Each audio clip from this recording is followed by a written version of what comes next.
Vamos a importar los archivos MIDI. Entonces lo oprimimos USB import. Bien, acá está en la pantalla. Vamos a decirle que vamos a importar los sons.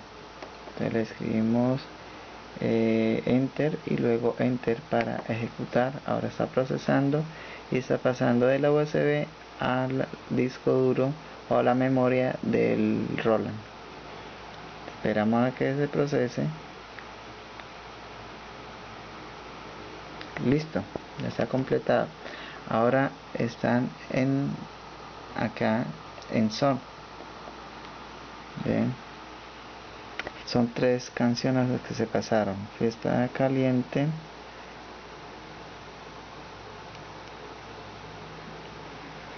Fiesta Caliente. Vamos a escucharla. Oprimimos Start.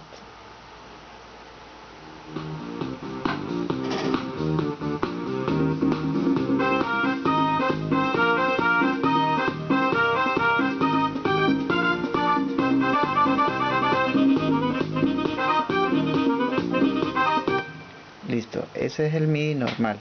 Vamos entonces a ver cómo queda estos sonidos con los sonidos de Roland.